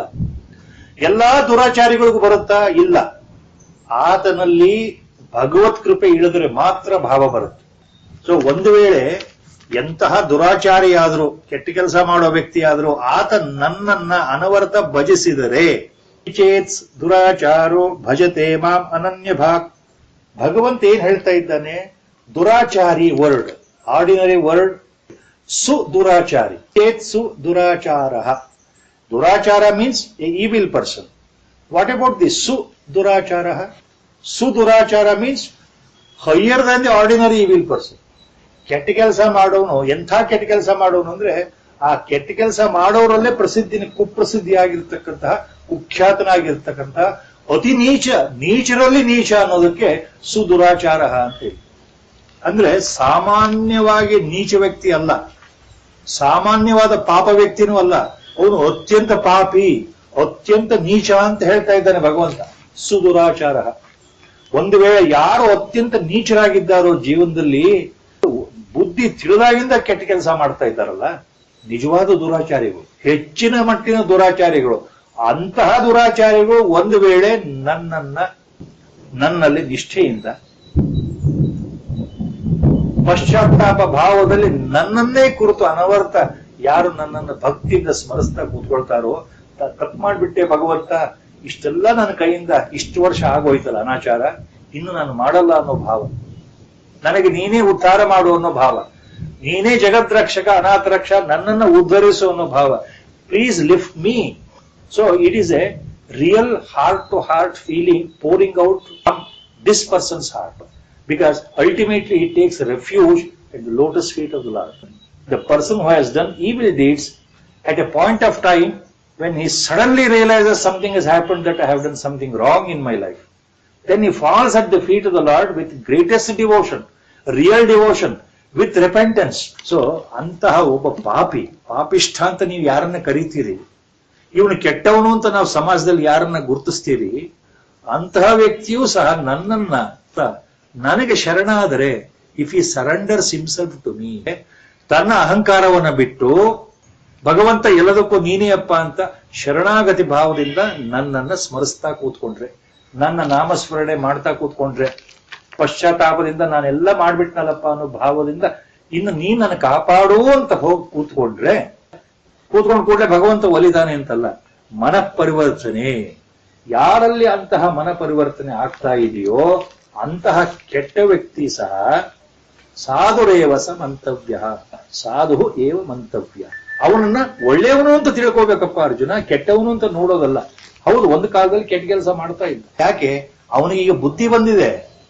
Now that he has realized his folly, now that he knows the importance of God, in the sense, now that he understands that he has to surrender himself. God is almighty, only God can save him. So with that 100% accurate clarity in the mind, when he surrenders himself, he should be referred as a noble man. He should be referred as a noble person. ಸಾಧುರೇವಸ ಮಂತವ್ಯ ಸಮ್ಯಕ್ ವ್ಯವಸಿತೋ ಹಿ ಸಹ. Because ಯಾಕೆ ಅಂದ್ರೆ ಸಹ ಸಮ್ಯಕ್ ವ್ಯವಸಿತಃ. ಸಮ್ಯಕ್ ವ್ಯವಸಿತಃ, ಬುದ್ಧಿಲಿ ನಿಶ್ಚಯವಾಗಿ ಯಾವುದೇ ಸಂದೇಹ ಇಲ್ಲದೆ ನನ್ನ ಬಗ್ಗೆ ಅಪಾರವಾದ ಭಕ್ತಿ, ಗೌರವ, ಶ್ರದ್ಧೆ ತುಂಬಿದೆ. ಆತ ನಿಜವಾಗಲೂ ಜ್ಞಾನಕ್ಕೆ ಅಧಿಕಾರಿ ಆಗ್ಬಿಡ್ತಾನೆ. ಯಾವ ಕ್ಷಣದಲ್ಲಿ ಎಂತಹ ಕೆಟ್ಟ ವ್ಯಕ್ತಿ ಅನವರತ ನನ್ನ ಸ್ಮರಣೆಯಲ್ಲಿ ಕೂತ್ಕೊಳ್ತಾ ಇದ್ದಾನೆ ಅಂದ್ರೆ ಆತನ ಭಾವ, ನನ್ನ ಮೇಲಿರ್ತಕ್ಕಂಥ ಪ್ರೇಮ ಎಲ್ಲವೂ ನಿಶ್ಚಯವಾಗಿ ಆತನಿಗೆ ಅಲಗಾಡಿಸ್ದ. ಯಾರು ಬಂದ್ರೂ ಅದನ್ನು ತೆಗೆದು ಹಾಕ್ತಾ ಇರುವ ಹಾಗೆ ಅಂತ ನಿಶ್ಚಲವಾದ ಮನಸ್ಸಿಂದ ಆತ ನನ್ನ ಮೇಲೆ ಅಭಿಮಾನ ಇಟ್ಟಿದ್ದಾನೆ ಅಂತ ಅರ್ಥ. ನಿಶ್ಚಯವಾಗಿ ಭಗವಂತನ ಪಾದವನ್ನು ಹಿಡಿದ್ರೆ ನಾನು ಉದ್ಧಾರ ಆಗ್ತೀನಿ ಅನ್ನೋ ಭಾವ ಇಟ್ಕೊಂಡಿರೋನು ಸಾಧು ಅಂತ ತಿಳ್ಕೊಳ್ತ. So consider him. So even a greatest sinner, let him be in life, but give me real devotion. Please consider that he has rightly resolved. Samyak vyavasitah. Rightly he has resolved, and consider him as a saint ಅನ್ನೋ ಅರ್ಥ ಏನು? ಅವನು ಖಂಡಿತ ಒಳ್ಳೆಯವನು. ಯಾಕೆಂದ್ರೆ ಅವನ ಉದ್ಧಾರ ನಿಶ್ಚಿತ. ಯಾವಾಗ ನನಗೆ ಶರಣಾಗ್ತಾ ಇದ್ದಾನೆ, ಯಾವ ವ್ಯಕ್ತಿನೇ ಆಗಲಿ, ನನಗೆ ಯಾರ ಮೇಲೂ ದ್ವೇಷ ಇಲ್ಲ, ಯಾರ ಮೇಲೂ ಪ್ರೀತಿ ಇಲ್ಲ ಅಂತ. ನೀದರ್ ಐ ಲವ್ ಎನಿಬಡಿ ನಾರ್ ಐ ಹೇಟ್ ಎನಿಬಡಿ. ರಾಗದ್ವೇಷಗಳು ಭಗವಂತನಲ್ಲಿ ಇಲ್ಲವೇ ಇಲ್ಲ. ನಮಗೆ ಅವನು ಕೆಟ್ಟವನು ಹೌದು, ಇನ್ನೊಬ್ಬ ವ್ಯಕ್ತಿಗೆ. ಭಗವಂತನಿಗೆ ಅವನು ಕೆಟ್ಟವನು ಒಳ್ಳೆಯವನು ಪ್ರಶ್ನೆ ಇಲ್ಲ. ಯಾರು ಆತನ ಹತ್ರ ಬರ್ತಾರೋ ಆತನ ಕೃಪೆ ಇದೆ. So difficult. As our Gurudeva ji gives a best example, modern example. Somanathan ji in his Bhagavad Gita bhashya says, Gita Bhavadhara, he says there, we easily identify a person as a good or bad. We start talking ill of him, but without knowing reality we should not talk ill of anybody. That's what. ಗೊತ್ತಿಲ್ಲ ನಾವು ಇನ್ನೊಬ್ಬರ ಬಗ್ಗೆ ಬಹಳ ಈಸಿಯಾಗಿ ಹೇಳ್ಬಿಡ್ತೇವೆ. ಅಯ್ಯೋ ಅವನು ಕೆಟ್ಟವನು, ಅಯ್ಯೋ ಅವನು ಹೀಗೆ. That fellow drinks, is a pakka drinker. That fellow is a debaucher, is always after ladies. That fellow always dupe somebody, is a very cunning fellow. By duping somebody is making money. ಅಯ್ಯೋ ಅವನು ಮತ್ತೊಬ್ಬರು ತಲೆ ಹೊಡೆದ್ಬಿಟ್ಟು ದುಡ್ಡು ಮಾಡ್ತಾ ಇದ್ದಾನೆ ನಮ್ಗೆ ಹೇಳೋದು. ಯಾಕಂದ್ರೆ ನಾವು ನೋಡ್ತಾ ಇರ್ತೇವೆ, ಅಯ್ಯೋ ಅವನೇನ್ರಿ, ಅವನು ಹೀಗೆ ಅಂತ ಹೇಳ್ತಾನೆ ಇರ್ತೀವಲ್ಲ. ಒಳ ಅರ್ಥದಲ್ಲಿ ಏನು ಅಂದ್ರೆ ನಮಗೆ ಅವ್ರ ಹಾಗೆ ಕಾಣಬಹುದು. ಆತನ ಯಾರಿಗ್ ಗೊತ್ತು? ಹೃದಯದಲ್ಲಿ ನಿಷ್ಕಳಂಕವಾದ ಭಕ್ತಿ ಇದ್ರೆ ಆತನಿಗೆ ಭಗವಂತನ ಮೇಲೆ, ಆತನ ಮೇಲೆ ಭಗವಂತನ ಕೃಪೆ ಆಗಬಹುದು, ನಮಗಾಗದೇ ಇರಬಹುದು. ನಾವು ಯಾವಾಗಲೂ ಇನ್ನೊಬ್ಬರನ್ನು ಬೈತಾ ಇದ್ರೆ ನಮಗೆ ಭಗವಂತ ಸಿಗಲ್ಲ, ಆತನೇ ಸಿಗಬಹುದು ಅನ್ನೋ ಭಾವ ಇದೆ. ಸೋಮನಾಥನ್ ಜಿ ಅವರು ಇದನ್ನ ಹೇಳ್ತಾ ಇರ್ಬೇಕಾದ್ರೆ ರಾಮಕೃಷ್ಣ ಪರಮಹಂಸರ ಬಗ್ಗೆನೇ ಹೇಳ್ತಾರೆ. ಅವರ ಯುಗಾವತಾರದಲ್ಲಿ, ರಾಮಕೃಷ್ಣ ವಚನ ವೇದದಲ್ಲಿ, in his biography of important point is one of his devotees, people used to hate, other devotees used to hate, you must have heard the name. Other devotees of Paramahamsa used to hate him and used to always complain, because he was a rich man in Bengal at that time in Calcutta, and then he was such a debaucher, and he was a pakka drunkard. He was doing all sorts of nonsense things in life. ಜಗತ್ನಲ್ಲೇ ಅವನಂತ ಸುಖಿ ಪುರುಷ ಇಲ್ಲ, ಅಂತ ಲಂಪಟ ವಿಷಯಾಸಕ್ತ ಪುರುಷ. ಯಾವಾಗಲೂ ಅವನಿಗೆ ಹೆಣ್ಣುಗಳು ಬೇಕು, ಅವನಿಗೆ ಹೆಂಡ ಬೇಕು. He can never pass without drinking a day. He was a regular drunkard, and Ramakrishna Paramahamsaji used to always love him so much, like him so much. He used to pour out his grace on him. People were wondering, ಪರಮಹಂಸರು ಈತನ ಬಗ್ಗೆ ಇಷ್ಟು ಪ್ರೀತಿ ಯಾಕೆ ತೋರಿಸ್ತಾ ಇದ್ದಾರೆ ಅಂತ. ಗೊತ್ತಿರೋ ಹಾಗೆ ಅವನಂಥ ವ್ಯಕ್ತಿ ನೋಡೇ ಇಲ್ಲ ಅವರು. ಅಂತ ಕುಡುಕ, ಮಹಾ ಡ್ರಂಕರ್ಡ್, ಎಲ್ಲರೂ ಬೈಕೊಳ್ತಾ ಇದ್ರು ಮನಸ್ಸಲ್ಲಿ. But that Girish Chandra Ghosh, even he himself use to say, ನನ್ನಂತ ಪಾಪಿ ಜಗತ್ನಲ್ಲಿ ಇಲ್ಲ. ಆದ್ರೂ ನನ್ನ ಗುರುಗಳು ಇಲ್ಲಿ ಬಂದ್ರೆ, ದಕ್ಷಿಣೇಶ್ವರಕ್ಕೆ ಬಂದ್ರೆ ಪರಮಹಂಸರು ನನ್ನ ಪ್ರೀತಿಯಿಂದ ಮಾತಾಡಿಸ್ತಾರೆ. ಇಲ್ಲಿ ಬಂದಾಗ ನಾ ಎಲ್ಲ ಮರೆತು ಬಿಟ್ಟು ಅವ್ರ ಕಾಲಿಗೆ ಬೀಳ್ತೀನಿ. ವಾಪಸ್ ಮನೆಗೆ ಹೋಗ್ತಾ ಇದ್ದಾಗ ಮತ್ತೆ ನನ್ನ ಹಳೆ ಚಾಳಿ ಶುರು ಆಗುತ್ತೆ. Again is to go back to his own wily ways. He was eliminated by the grace of Paramahamsa. ಅಂತಹ ಗಿರೀಶ್ ಚಂದ್ರ ಯಾರನ್ನ ಕಡು ಪಾಪಿ ಅಂತ ಸಮಾಜ ಕರೀತಾ ಇತ್ತು, ಪರಮಹಂಸರ ಕೃಪೆಯಿಂದ ಉದ್ಧಾರ ಆಗಿಬಿಟ್ಟ, ನಿಜವಾದ ಉದ್ಧಾರ ಆಗ್ಬಿಟ್ಟ. ಅಧ್ಯಾತ್ಮದಲ್ಲಿ ಬಹಳ ಉನ್ನತ ಸ್ಥಿತಿ ಹೊರಟು, obtained by the grace of Paramahamsa. And the famous other example, all of us we know, but we have forgotten that. So we have to remind ourselves. What is that? How a hunter, a robber in the forest, and a non-vegetarian person, ಮಾಂಸಾಹಾರವನ್ನ ನಿತ್ಯವಾಗಿ ತಿಂತಾ ಇದ್ದಂತಹ ವ್ಯಕ್ತಿ, ಜನಗಳನ್ನ ದರೋಡೆ ಮಾಡಿ, ಜನಗಳನ್ನ ಕೊಲೆ ಮಾಡಿ, ಲೂಟಿ ಮಾಡ್ತಾ ಇದ್ದಂತ ವ್ಯಕ್ತಿ, ಒಬ್ಬ ಬೇಡ ಜಾತಿ ನಿಮ್ನ ವರ್ಗಕ್ಕೆ ಸೇರಿದಂತ ವ್ಯಕ್ತಿ, a scheduled tribe person according to modern terms, living in the forest, eating non vegetarian, that is the food. ಕುಡಿತವನ್ನು ಮಾಡ್ತಾ, ಮಾಂಸಾಹಾರವನ್ನು ಭಕ್ಷಣೆ ಮಾಡ್ತಾ, ಜನಗಳನ್ನ ಹೊಡೆದು ಬಡದು ಕೊಂದಾಕಿ ಅವ್ರನ್ನ ಆಭರಣ ದೋಷಣೆ ಮಾಡ್ತಾ ಇದ್ನಲ್ಲ, ದೋಷಕೊಂಡು ಹೋಗ್ತಾ ಇದ್ನಲ್ಲ. ಏನಂತೀವಿ, ಅವನಂತ ಕಳ್ಳ ಇನ್ನೊಬ್ನಿಲ್ಲ. But ultimately what happen by the God's grace, ಎಲ್ಲರೂ ಗೊತ್ತಿರೋ ಕಥೆ, ಅದು ನಾವು ಜಾಸ್ತಿ ಹೇಳೋದು ಬೇಡ, ಗುರುಗಳು ಬಹಳ ಚೆನ್ನಾಗಿ ಹೇಳ್ತಾ ಇದ್ರು. ಕೊನೆಗೆ ಏನಾಯ್ತು, ಆತ ಮಹರ್ಷಿ ವಾಲ್ಮೀಕಿ ಆಗ್ಬಿಟ್ನಲ್ಲ, ಕಣ್ಣೆದುರಿಗೆ ಇದೆಯಲ್ಲ ರಾಮಾಯಣದ ಪ್ರಸಂಗ. So he became a great ಮಹರ್ಷಿ.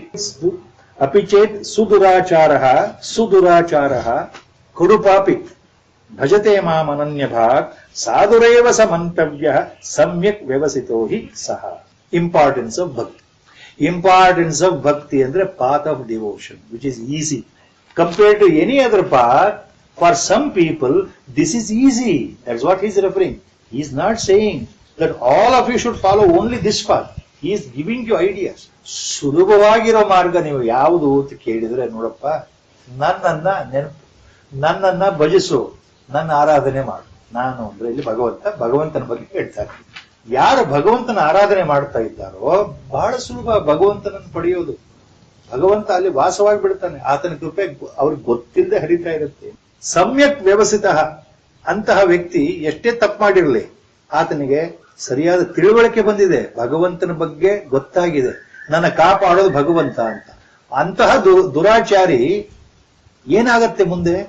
ಯಾವ ವ್ಯಕ್ತಿ ಕೆಟ್ಟವನೇ ಇರಲಿ, ಎಷ್ಟೇ ದುರಾಚಾರಿಯಾಗಿರ್ಲಿ, ಪಾಪಾತ್ಮ ಆಗಿರ್ಲಿ, ಪಾಪಿಷ್ಟನಾಗಿರ್ಲಿ, however evil he is, however demonic he is in his behavior, what happens to him? So such a durachari, such a papatma, if he believes in me and surrenders, ಕ್ಷಿಪ್ರಂ ಭವತಿ ಧರ್ಮಾತ್ಮ ಶಶ್ವಚ್ಛಾಂತಿಂ ನಿಗಚ್ಚತಿ. ಕ್ಷಿಪ್ರಂ ಭವತಿ ಧರ್ಮಾತ್ಮ ಶಶ್ವಚ್ಛಾಂತಿಂ ನಿಗಚ್ಚತಿ. ಕೌಂತೇಯ ಪ್ರತಿಜಾನೀಹಿ ನ ಮೇ ಭಕ್ತಃ ಪ್ರಣಶ್ಯತಿ. ತೇಯ ಪ್ರತಿಜಾನೀಹಿ. Telling in the second line. ನೋಡಪ್ಪ ಅರ್ಜುನ, ಇದನ್ನ ಸರಿಯಾಗಿ ತಿಳ್ಕೊ.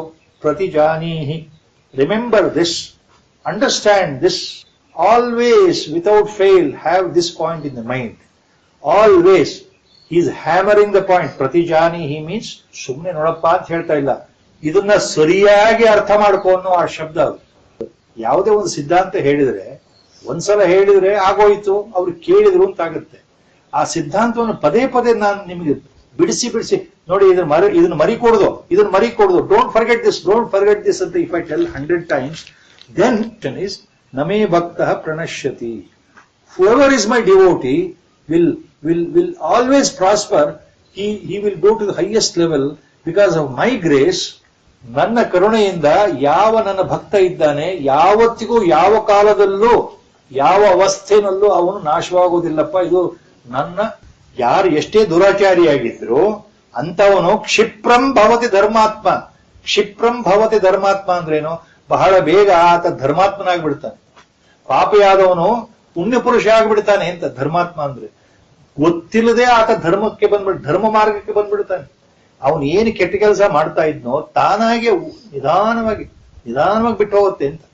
ತಕ್ಷಣ ಆಗಬಹುದು, ನಾಳೆನೇ ಆಗದೆ ಇರಬಹುದು, 1 ತಿಂಗಳು ಆಗಬಹುದು, 1 ವರ್ಷ ಆಗಬಹುದು. ಅದಲ್ಲ, ಆತನಲ್ಲಿರೋ ದುರ್ಗುಣಗಳು ತಾನಾಗೆ ಕಳ್ಸ್ಕೊಂಡು ಹೋಗ್ತವೆ. ಆತನ ಎಲ್ಲಾ ಕೆಟ್ಟ ಗುಣಗಳು ತಾನಾಗೆ ಹೊರಟೋಗ್ತವೆ. ಅಂತಹ ಒಬ್ಬ ದುರಾಚಾರಿ, ಅಂತಹ ಒಬ್ಬ ಕಡು ಪಾಪಿ, ಅಂತಹ ಪಾಪಿಷ್ಠ ಕ್ಷಿಪ್ರಂ ಭವತಿ ಧರ್ಮಾತ್ಮ. ಬಹಳ ಬೇಗ, within no time, such a fellow becomes dharmatma, pure person, a noble person. And because of that, shashvat plus shantim nigacchati. Shashvat shantim. So he attains the ultimate bliss, ultimate peace. ಶಾಶ್ವತವಾದ ಶಾಂತಿಯನ್ನು ಆತ ಹೊಂದುತ್ತಾನೆ. ಒಬ್ಬ ದುರಾಚಾರಿ ನನಗೆ ಶರಣಾದ್ರೆ ಆತ ಬಹಳ ಬೇಗ ಧರ್ಮಾತ್ಮ ಆಗ್ತಾನೆ ಮತ್ತು ಶಾಶ್ವತವಾದ ಶಾಂತಿಯನ್ನು ಹೊಂದುತ್ತಾನೆ. ಶಾಶ್ವತವಾದ ಶಾಂತಿ ಅಂದ್ರೆ ಅರ್ಥ ಏನು? ಸಾಮಾನ್ಯವಾದ ಸಂತೋಷ, ಸಾಮಾನ್ಯವಾದ ಸುಖ ಅಲ್ಲ. ಸದಾಕಾಲ ಅನವರತ ಆನಂದ ಆನಂದ ಆನಂದ ಬ್ರಹ್ಮಾನಂದ ಸ್ಥಿತಿ. ಅದು ಯಾವಾಗ ಸಾಧ್ಯ? ನಾನು ಯಾರು ಅಂತ ಅರಿವು ಬಂದಾಗ, ನಾನು ಆತ್ಮಸ್ವರೂಪನಾಗಿದ್ದೇನೆ ಅನ್ನೋ ಅರಿವು ಒಳಗಿಂದನೇ ಬೆಳಕು ಮೂಡಿದಾಗ, ಅಂದ್ರೆ ಆ ಪರಮಾತ್ಮ ಆತ್ಮ ಎರಡು ಒಂದೇ ಅನ್ನೋ ಭಾವ ಸರಿಯಾಗಿ ಕೂತಾಗ, ಭಗವಂತನ ಕೃಪೆಯಿಂದ ನಿಜವಾದ ಆನಂದ, ನಿಜಾನಂದ, ಶಾಶ್ವತವಾದ ಆನಂದ ಅಂದ್ರೆ ಮುಕ್ತಿ ಮಾರ್ಗ, ಅಂದ್ರೆ ಜ್ಞಾನ ಎಲ್ಲವೂ ಸಿಕ್ತು. ಇನ್ನು ಮುಂದೆ ಆ ವ್ಯಕ್ತಿಗೆ ಪುನರ್ಜನ್ಮ ಇಲ್ಲ. Hence there is no rebirth. He is not bound by the cycle of birth and rebirth. So he enters me only, merges in me only. Sakshatkara agate, he gets realized. Such a person becomes realized. So remember Arjuna, Kaunteya Pratijanihi and Arya. Remember this.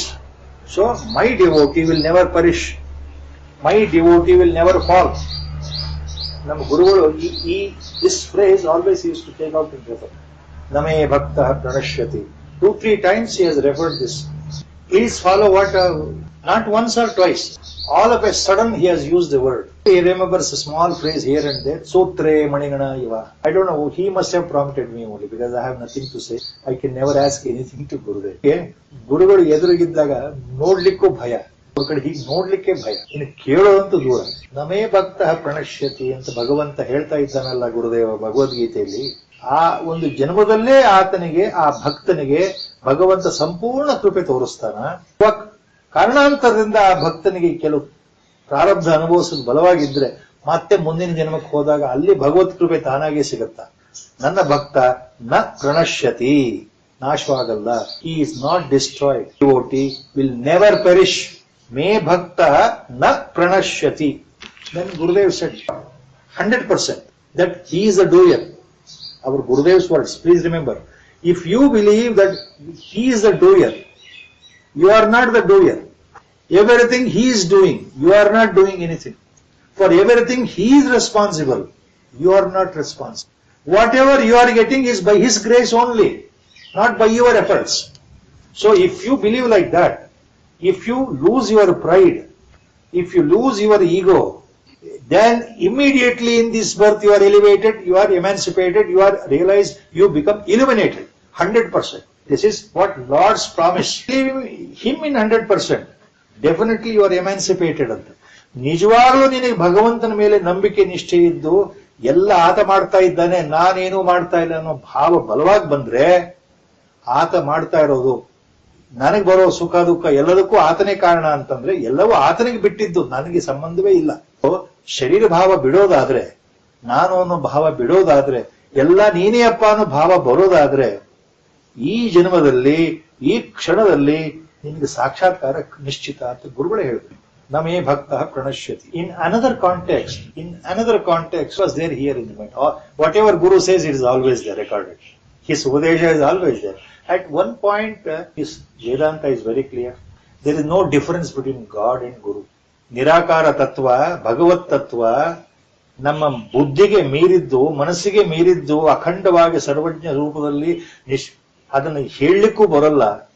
ಆ ಪರತತ್ವ, ಪರಮಾತ್ಮ ಎಲ್ಲಕ್ಕೂ ಮೀರಿದ ವಸ್ತು. ಆದ್ರೆ ನಮಗೆ ಕೃಪೆ ಬರೋದು ಹೇಗೆ ಅಂತಂದ್ರೆ ಗುರು ಮೂಲಕನೇ ಬರಬೇಕಲ್ವಾ. ಗುರು ಬೇರೆ ಅಲ್ಲ, ಪರಮಾತ್ಮ ಬೇರೆ ಅಲ್ಲ. ಗುರು ಪ್ರಸನ್ನನಾದ್ರೆ, ಗುರು ಕೃಪೆ ತೋರಿಸಿದ್ರೆ ಪರಮಾತ್ಮ ತೋರಿಸ್ದಾಗೆ ಅಲ್ವಾ ಗುರುಗಳೇ ಅಂತ ಒಮ್ಮೆ ಕೇಳಿದೆ. So if I believe 100% that there is no difference between the Guru I have from n number of incarnations, not only this birth, Gurudeva. I know that you are there with me since so many previous births. And if I think that there is no difference between you and God, that God's grace will flow because I am at your feet. Then Gurudev said, yes, if you believe 100% that, absolutely he said. Rarely he gives direct answers. ಈ ಪ್ರಶ್ನೆ ಗುರುಗಳು ಉತ್ತರ ಕೊಟ್ಟರು. ಯಾರಿಗೆ ನಿಜವಾಗ್ಲೂ ಗುರು ಮತ್ತು ಪರಮಾತ್ಮ ಒಂದೇ ಅನ್ನೋ ಭಾವ ಸರಿಯಾಗಿ ಅರ್ಥ ಆಗಿದೆಯೋ ಅವರಿಗೆ ಎಲ್ಲವೂ ತಿಳಿಯತ್ತೆ. ಗುರು ಕೃಪೆ ಬೇರೆ ಅಲ್ಲ, ಭಗವತ್ ಕೃಪೆ ಬೇರೆ ಅಲ್ಲಪ್ಪ ಅಂತ. ಅದು ಹೇಳಿದ ಮೇಲೆ ಮತ್ತೆ ಗುರುಗಳು ಒಮ್ಮೆ ಇದನ್ನ ಹೇಳಿದಾಗೆಲ್ಲ ನನಗೆ ಎಷ್ಟು ಸಂತೋಷ ಅಂದ್ರೆ, ಗುರುಗಳು ಹೇಳಿದ್ದು ನಮೇ ಭಕ್ತ ಪ್ರಣಶ್ಯತೆ ಅಂದ್ರೆ ಗುರುಗಳು ನಮಗೆ ಆಶ್ವಾಸನೆ ಕೊಟ್ಬಿಟ್ಟಿದ್ದಾರೆ. ನನ್ನ ಭಕ್ತರು ನಾಶವಾಗಲ್ಲ, ನನ್ನ ಭಕ್ತರು ಖಂಡಿತ ಉದ್ಧಾರ ಆಗ್ತಾರೆ ಅಂತ, ನನ್ನ ಭಕ್ತರು ಹಾಳಾಗಿ ಹೋಗಲ್ಲ ಅಂತ. ಅಂದ್ರೆ ಸಂಸಾರ ಚಕ್ರದಲ್ಲಿ ಸಿಲುಕಿ ಮತ್ತೆ ಹುಟ್ಟು ಅಲ್ಲ ಅಂತ. ನಮೇ ಭಕ್ತ ಪ್ರಣಶ್ಯತಿ ಅಂತ ಗುರುಗಳು ಹೇಳಿದಾಗ ನಮ್ಗೆ ಅಷ್ಟು ಸಂತೋಷ ಆಯ್ತು. ಯಾಕೆ ಅಂದ್ರೆ ಗುರುಗಳು ಏನ್ ಹೇಳ್ತಾ ಇದ್ದಾರೆ, ನನ್ನ ಭಕ್ತರು ಯಾರು ಮುಳುಗ್ ಹೋಗೋದಿಲ್ಲ, ನನ್ನ ಭಕ್ತರು ಎಲ್ಲರೂ ಉದ್ಧಾರ ಆಗ್ತಾರೆ ಅಂತ ಗುರುಗಳು ಹೇಳ್ತಾ ಇದ್ದಾರಲ್ಲ, ನಮಗೇನ್ ಬೇಕು ಮತ್ತೆ. My devotee will not. So I felt so happy since this point number of time. ಇದು ಒಂದೇ ಒಂದು ಫ್ರೇಸ್ ಯಾಕೆ ಎವ್ರಿ ಟೈಮ್ ಈ ಮೆನ್ಷನ್ಸ್ ಅಂತ ಆವಾಗ ಅರ್ಥ ಆಯ್ತು. ಗುರುದೇವ್ಸ್ ಕಾಮೆಂಟ್ರಿ ಆನ್ ದಿಸ್ ಶ್ಲೋಕ ಕ್ಷಿಪ್ರಂ ಭವತಿ ಧರ್ಮಾತ್ಮ ಶಶ್ವಚ್ಛಾಂತಿಂ ನಿಗಚ್ಚತಿ ಕೌಂತೇಯ ಪ್ರತಿಜಾನೀಹಿ ನ ಮೇ ಭಕ್ತಃ ಪ್ರಣಶ್ಯತಿ. The commentary by our own Gurudev. After 1 month totally we forget. Particular ಇದಕ್ಕೆ, ಈ ಶ್ಲೋಕಕ್ಕೆ ನನ್ನ ಭಕ್ತರು ನಾಶವಾಗಲ್ಲ ಅಂತ ಭಗವಂತ ಹೇಳ್ತಾ ಇದ್ದಲ್ಲ, ಗುರುದೇವರು ಏನ್ ಬರೀತಾರೆ, ಗುರುದೇವರ ವ್ಯಾಖ್ಯಾನ ಬಹಳ ಚೆನ್ನಾಗಿತ್ತು. It is in English. How he compares ನಿಜವಾದ ಕರ್ಮಯೋಗ, ನಿಜವಾದ ಭಕ್ತಿ ಯೋಗ ಎಲ್ಲ ಒಂದೇ ಅಂತ ಹೇಳೋದಕ್ಕೆ, ಎರಡು ಒಂದಕ್ಕೆ ತಗೊಂಡು ಹೋಗುತ್ತೆ. ದ ರಿಯಲ್ ನಿಷ್ಕಾಮ karmayoga and bhakti yoga both ultimately are one and the same. They take you to the same goal. That's what he is mentioning in his comment. Giving example for this shloka, a butcher, even though he cuts animals, see, he kills the animal, cuts them and then weighs them and then sells. So we may look down, doing his duty sincerely without bothering about reward. So without involving himself, he is cutting and cutting and killing and cutting without involving himself. And if he believes in me, such a butcher is better than an erudite scholar. ಒಬ್ಬ ಮಾಂಸ ಮಾರೋ ವ್ಯಕ್ತಿ ನಿಷ್ಕಾಮ ಭಾವದಿಂದ ತನ್ನ ಕೆಲಸವನ್ನ ಮಾಡ್ತಾ ಹೋದ್ರೆ ಅಯ್ಯಪ್ಪ ನೋಡಿದ್ರೆ ಅಸಹ್ಯ, ಮಾಂಸದ ಅಂಗಡಿ ನೋಡಿದ್ರೆ ನನ್ನ ತಲೆ, ನ್ಯಾಚುರಲ್. ಬಟ್ ಆ ವ್ಯಕ್ತಿ ನಿಜವಾಗ ಇದು ನಂದಲ್ಲಪ್ಪ, ನನ್ನ ಕೆಲಸ ಇದು, ನನಗೆ ಬೇರೆ ಕೆಲಸ ಗೊತ್ತಿಲ್ಲ, ಮಾಂಸ ಕಟ್ ಮಾಡೋದು ಮಾರೋದು ಅಷ್ಟೇ ನನ್ನ ಕೆಲಸ ಅಂತ ತಿಳ್ಕೊಂಡು ತಾನು ಅದರೊಳಗೆ ಇನ್ವಾಲ್ವ್, ತನ್ನ ಮನಸ್ಸನ್ನ ತೊಡಗಿಸದೆ ಭಗವಂತನಲ್ಲಿ ಭಕ್ತಿ ಇಟ್ಕೊಂಡು ತನ್ನ ಕೆಲಸವನ್ನ ಶ್ರದ್ಧೆಯಿಂದ ಮಾಂಸದ ವ್ಯಾಪಾರ ಮಾಡ್ತಾ ಇದ್ರು ಸಹಿತ ಈ ಪುಸ್ತಕದ ತಿಳುವಳಿಕೆ ಇರತಕ್ಕಂತಹ ಒಬ್ಬ ವಿಚಾರವಂತನಿಗಿಂತ 1000 ಪಾಲು ಅವನು ಭಗವಂತನಿಗೆ ಪ್ರಿಯ ಅಂತ ನಮ್ಮ ಗುರುಗಳು ಹೇಳ್ತಾರೆ. If a housewife, please follow what Gurudev says. Please read today if you have the book science of Bhagavad Gita. Our Gurudev writes, a house lady if she performs all her duty offering all her work to me only, she will be realized compared to an ascetic, compared to a sannyasi who has not given up his pride. Gurudev's wordings. ಒಬ್ಬ ಗೃಹಿಣಿ ತನ್ನ ಮನೆ ಕೆಲಸವನ್ನ ನಿಷ್ಕಾಮ ಭಕ್ತಿಯಿಂದ ಯಾವ ಆಸೆ ಇಲ್ಲದೆ ಮಾಡ್ತಾ ಹೋದ್ರೆ, ಭಗವಂತನಲ್ಲಿ ನಂಬಿಕೆ ಇಟ್ಟು ಎಲ್ಲ ಕೆಲಸಗಳನ್ನ ಭಗವಂತ ನೀನೇ ಮಾಡಿಸ್ತಾ ಇದೆಯೇನೋ ಭಾವದಲ್ಲಿ ಅರ್ಪಣೆ ಮಾಡಿ ಮಾಡ್ತಾ ಇದ್ರೆ, ಅಂತಹ ಮಹಿಳೆ ಬಹಳ ಬೇಗ ಭಗವಂತನಿಗೆ ಹತ್ರ ಆಗ್ತಾಳೆ. ಭಗವಂತ ಅಲ್ಲಿ ಕೃಪೆ ತೋರಿಸ್ತಾನೆ. ಒಬ್ಬ ಸನ್ಯಾಸಿಗಿಂತ ಅಂತ ಮಹಿಳೆ ಎಷ್ಟೋ ಉತ್ತಮ ಅಂತ ಗುರುಗಳು ಬರೆದಿದ್ದಾರೆ. ಒಬ್ಬ ಸನ್ಯಾಸಿಗಿಂತ ಅಹಂಕಾರ ಇರ್ತಕ್ಕಂತಹ, ನಾನು ಸನ್ಯಾಸಿ ಅನ್ನೋ ಭಾವದಲ್ಲಿ ನನಗೆಲ್ಲ ಗೊತ್ತಿದೆ ಅನ್ನೋ ಗರ್ವದಿಂದ ಇರತಕ್ಕಂಥ ಒಬ್ಬ ಸನ್ಯಾಸಿಗಿಂತ ಈ ಮಹಿಳೆ 1000 ಪಾಲು ಉತ್ತಮ. ಭಗವಂತ ಇಲ್ಲಿ ಪ್ರತ್ಯಕ್ಷ ಆಗ್ತಾನೆ, ಅಲ್ಲಿ ಪ್ರತ್ಯಕ್ಷ ಆಗಲ್ಲ ಅಂತ ಹೇಳ್ತಾರೆ ಗುರುಗಳು. ಎಲ್ಲಿ ನಿಜವಾದ ಭಕ್ತಿ ಇದೆಯೋ ಅಲ್ಲಿ ಭಗವಂತ ಇದ್ದಾನೆ. ವೇದಾಂತದಲ್ಲಿ ಒಂದು ದೊಡ್ಡ ಮಾತಿದೆ, ಭಗವಂತ ಭಕ್ತ ಪರಾಧೀನ ಅಂತ. ನಿಜವಾದ ಭಕ್ತ ಎಲ್ಲಿರ್ತಾನೋ ಭಗವಂತ ಅಲ್ಲಿ ಓಡಿ ಬರ್ತಾನೆ. ಭಕ್ತ Pundalik, him, Pandrapur, the famous place was established later when the Lord came down from Vaikuntha and stood in his. Then when Pundarika requested him, please wait, stand on this, he throws away there. I am attending my parents, I'll come to you later. Became the famous Pandrapur. Lord came down to see him. Pundarika did not go to Vaikuntha to see Lord. He was serving his parents. Nishkama Karma Yoga.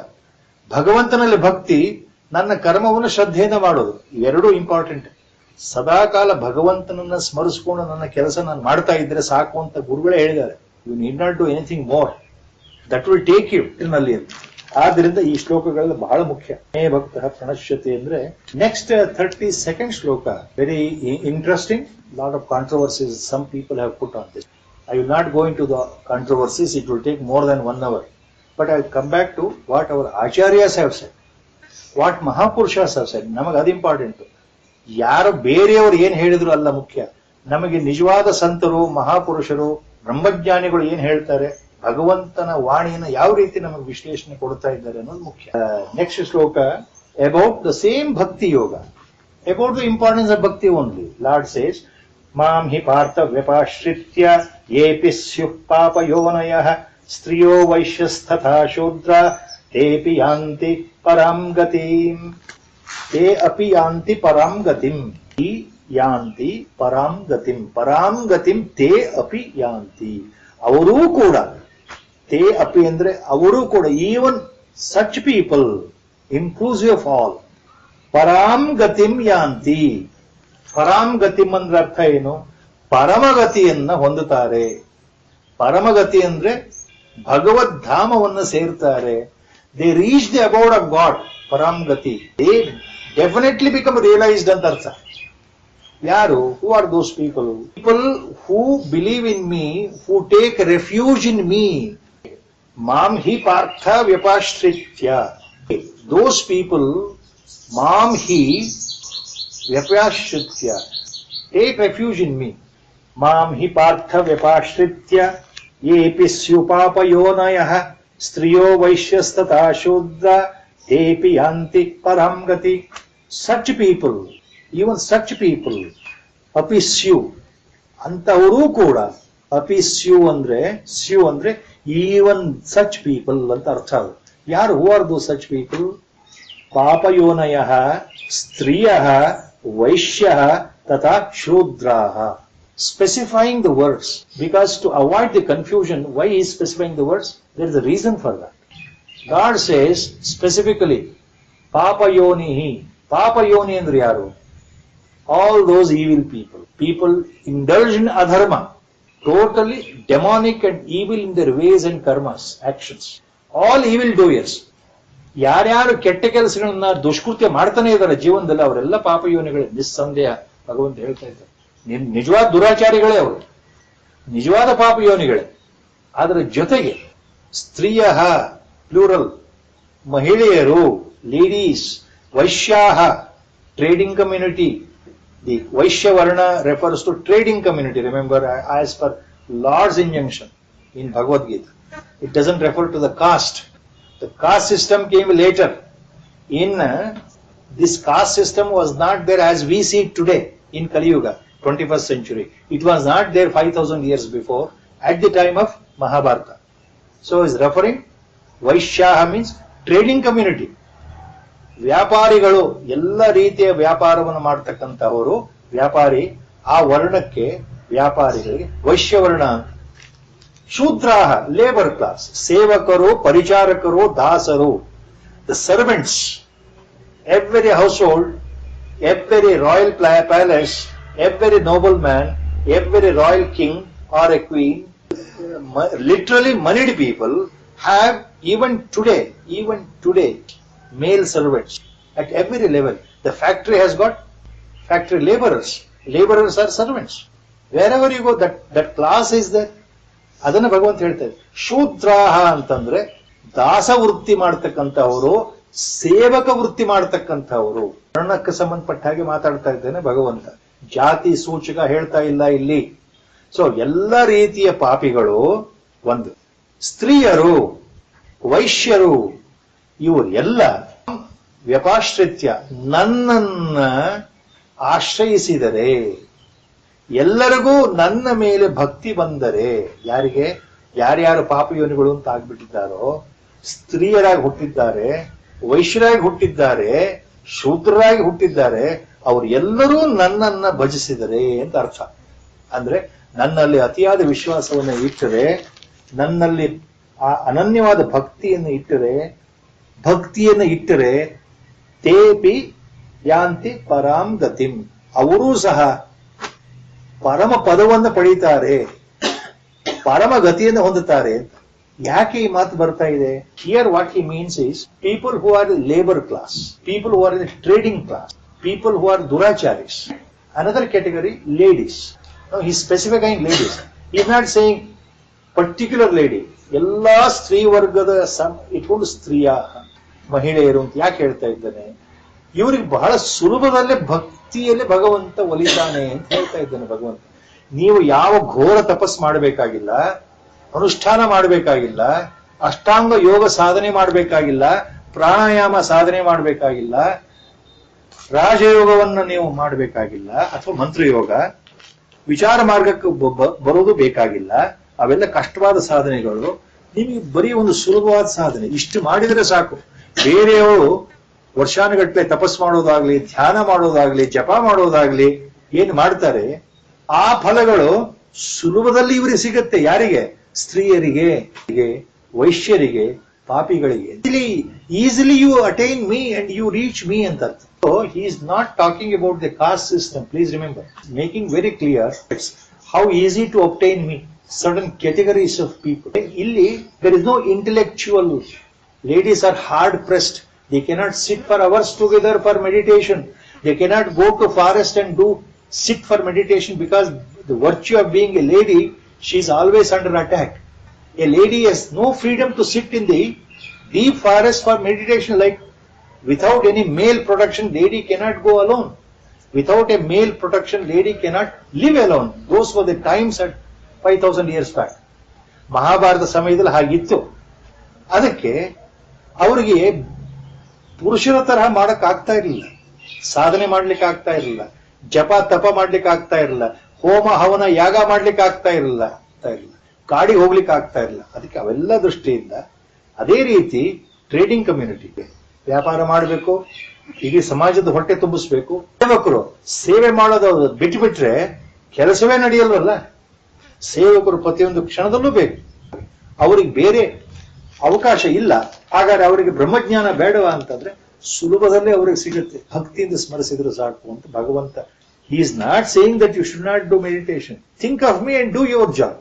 ನನ್ನನ್ನ ಸ್ಮರಿಸ್ಕೊಂಡು ನಿಮ್ಗೆ ಕೆಲಸ ಮಾಡ್ತಾ ಹೋಗಿ ಸಾಕು. ಸ್ಪಷ್ಟವಾಗಿ ನಿಮ್ಗೆ ಅರ್ಥ ಆಗ್ಬೇಕು ಅಂದ್ರೆ ಈ ಪುಸ್ತಕದ ಉದಾಹರಣೆ ಕೊಟ್ಟು ಇವತ್ತು ಹೇಳಿದ್ ನಾಳೆ ಬರ್ತಾ ಹೋಗುತ್ತಲ್ವಾ. Instead of giving other examples, I will tell you what our Gurudev said. All of you know, ನಿಮಗೆ ಗೊತ್ತಿದೆ. You know what Gurudev told me? 3 or 4 times. You must go and tell the lady. She is not listening. Go and tell her because you know what I mean. Tell her specifically, openly. So you make it very clear. Let her not come here. ಇಷ್ಟೇ ಅವ್ರು ಹೇಳಿದ್ರು. ನೀನು ಹೇಳು, ಆ ಮಹಿಳೆ ಇಲ್ಲಿ ಬರೋದು ಬೇಡ. ಇದು ಹಿಂಗೆ ಹೇಳಿದ್ರೆ ಸ್ವಲ್ಪ ಕಷ್ಟ. He is telling me to convince that lady not to come here. Fortunate to be at the feet of it. ನಮ್ಮ ಗುರು ಬೇರೆ ಅಲ್ಲ, ಪರಮಾತ್ಮ ಬೇರೆ ಅಲ್ಲ. ನಾವಿಲ್ಲಿ ಬರೋದು ಆ ಗುರು ಕೃಪೆಗೋಸ್ಕರ, ಆ ಗುರು ಧ್ಯಾನದಲ್ಲಿ ಸತ್ಸಂಗದಲ್ಲಿ ಇರಬೇಕು ಅಂತ ಬರ್ತೇವೆ. ಆ ಸತ್ಸಂಗ ನಮಗೆ ಮುಖ್ಯ ಅಂತ ಬರ್ತೇವೆ. ನಮ್ಮ ಸಾಧನೆಗೆ ಗುರುಗಳ ಕೃಪೆ ಬೇಕು ಅಂತ ಬೇಡ್ಕೊಳ್ಳಕ್ ನಾವಿಲ್ಲಿ ಬರ್ತೇವೆ. ನೀವಿಲ್ಲಿ ಬರೋದೇನೆ ನಿಮಗೆ ಅದು ಸಿಕ್ಕಿಬಿಟ್ಟಿದೆ ಅಂತ ಆದ್ರೆ, ಗುರುಗಳು ಹೇಳೋದು ನಿಮ್ಗೆಲ್ಲ ಕೊಟ್ಟು ಬಿಟ್ಟಿದ್ದೀನಿ ಅಂತ ಆದ್ರೆ ನೀವು ಯಾಕಪ್ಪ ಬರಬೇಕು? ನೀವು ಬರೋದೇ ಬೇಡ ಕಣಯ್ಯ ಅಂತ ಹೇಳೋದು. See, I have given you whatever you wanted really. So why do you come all the way? Attend to your work. There is an important work. You attend to that work. That is important. Coming here is not important. Tell that lady not to come here. Told the lady, Gurudev says, don't come. She was confused in the beginning, thinking that she has done something wrong. ಅಯ್ಯೋ, ನಾನು ಇಲ್ಲಿ ಬರೋದು ಬೇಡ ಅಂತ ಹೇಳ್ತಾ ಇದಾರೆ ಗುರುಗಳು. ಅಯ್ಯೋ, ನಾನು ಏನ್ ತಪ್ಪು ಮಾಡ್ಬಿಟ್ಟೆ. ಸೊ ಆ ಗುರುಗಳು ಹೇಳಿದ ಅರ್ಥ ಆಗ್ಲಿಲ್ಲ. ಆಮೇಲೆ ಮತ್ತೆ ಬಿಡಿಸಿ ಹೇಳ್ಬೇಕಾಯ್ತು, ಗುರುಗಳು ಯಾಕೆ ಹೇಳಿದ್ರು, ನೀವು ಯಾಕೆ ಬರ್ತೀರಿ, ನಾವೆಲ್ಲ ಯಾಕೆ ಬರ್ತಾ ಇದ್ದೀವಿ ಇಲ್ಲಿ ಗುರುಗಳ ಹತ್ರ. ಏನೋ ಒಂದು ಬೇಕು. We want something. Okay, everyone. And you also want something. And Gurudev said very clearly, you have already received it. Full grace is there on you. That's what Gurudev told me. He says, I cannot convince her. You go and convince. That's how he has ordered me. So I am telling you, full grace 100% is there. You don't come here. I think you got the point with which lady I am referring to or Gurudev referring. ನೋಡಿ, ಮಹಿಳೆಗೆ ಬಹಳ ಸುಲಭ ಅಂತ. ಮಹಿಳೆಗೆ ಬಹಳ ಸುಲಭ ಯಾವುದು? ಕಲಿಯುಗದಲ್ಲಿ ಪರಮಾತ್ಮನ ಆ ಕೃಪೆ, ಗುರು ಕೃಪೆ ಇಳಿಯೋದು ಎಷ್ಟು ಸುಲಭ ಅಂತಂದ್ರೆ, ಅದಕ್ಕೋಸ್ಕರ ಮಹಿಳೆ ಅಂತ ಶಬ್ದ ಹೊಸದಾಗಿ ಸ್ಪೆಸಿಫಿಕ್ ಆಗಿ ತಗೊಂಡಿರೋದು. ನಿಮ್ಗೆ ಬಹಳ ಸುಲಭ ಅಂತ. ಪುರುಷರಿಗೆ ತುಂಬಾ ಕಷ್ಟ ಇದೆ ಭಗವಂತನ ಕೃಪೆ ಸಿಗೋದು. Not A easy joke. Guru Krupa is not so easy for a male member, a male devotee, a male disciple. If you happen to know Vishnu Purana, I remember next time I'll come back to the Vishnu Purana, the importance of lady, why Lord is mentioning. So it's already fine. Guru Sankalpa. Vasudeva Sutam Devam Kamsa Chanuramardhanam Devaki Paramanandam Krishnam Vande Jagadgurum Mukam Karoti Vachalam Pangum Langhayate Girim ಯತ್ಕೃಪಾತಮಹಂ Vande ಪರಮಾನಂದಮಾಧವಂ. ನಾರಾಯಣಂ ನಮಸ್ಕೃತ್ಯ ನರಂ ಚೈವ ನರೋತ್ತಮಂ ದೇವೀಂ ಸರಸ್ವತೀಂ ವ್ಯಾಸಂ ತತೋ ಜಯಮುದೀರಯೇ.